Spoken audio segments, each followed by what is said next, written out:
Hello bachcho, let's read the question. A wire loop is rotated in a magnetic field. The frequency of change of the direction of the induced EMF is option A 6 times per revolution, option B once per revolution, option C twice per revolution, option D 4 times per revolution. So बच्चों यहाँ पर हमारा की concept होगा magnetic flux through the loop that is given by BA cos omega t. अब flux आपका ये है तो बाय फैराडे लॉ आपका EMF is minus D five by D T.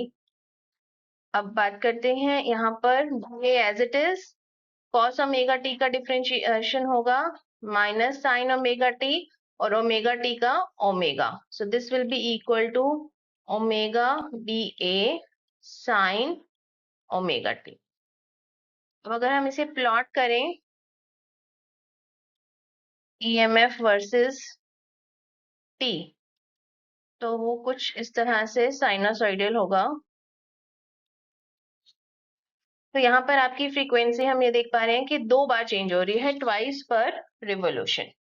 सो अब इसे समझते हैं कि ये 2 बार कैसे चेंज होगा. तो कंसीडर करिए ये है आपका लूप वायर लूप और ये हो जाएगा इसका एरिया वेक्टर. तो लेट अस कंसीडर कि स्टार्टिंग में आपका मैग्नेटिक फील्ड जो है वो इस डायरेक्शन में है.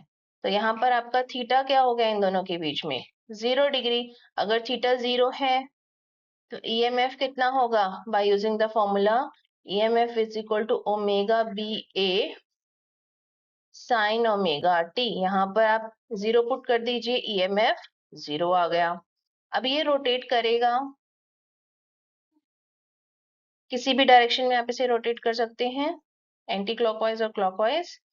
मैग्नेटिक फील्ड की डायरेक्शन तो वही रहेगी. लेट्स से अब आपका जो लूप है it has been rotated like this. ये है आपका area vector and this is the magnetic field. तो यहाँ पर थीटा क्या हो गया 90 डिग्री. तो EMF will be equal to omega B A. तो ये क्या है आपकी वैल्यू मैक्सिमम. सो यहाँ पर ये पॉइंट कोरिस्पॉन्ड कर रहा है मैक्सिमम वैल्यू को. नाउ अगेन ये रोटेट होगा फर्दर. लेट्स से अब आपकी जो एरिया वेक्टर है वो यहाँ चला जाएगा और ये हो जाएगा मैग्नेटिक फील्ड की डायरेक्शन.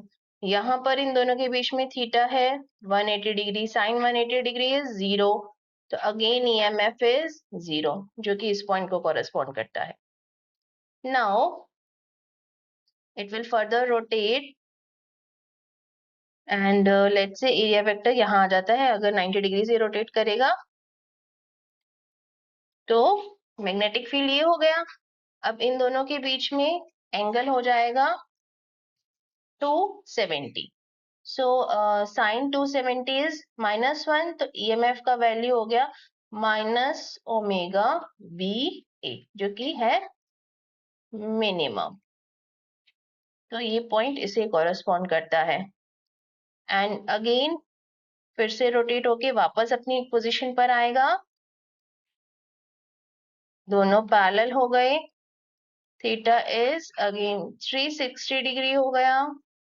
360 कह लीजिए या 0 डिग्री कह लीजिए.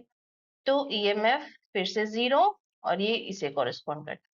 तो इस तरह से अगेन एंड अगेन जब भी रोटेट होगा इस तरह से वेरिएशन होगा.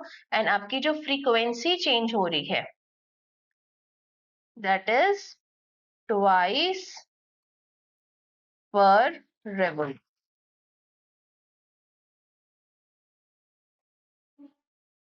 So our final answer is option C. Hope you understood it well. Best of luck.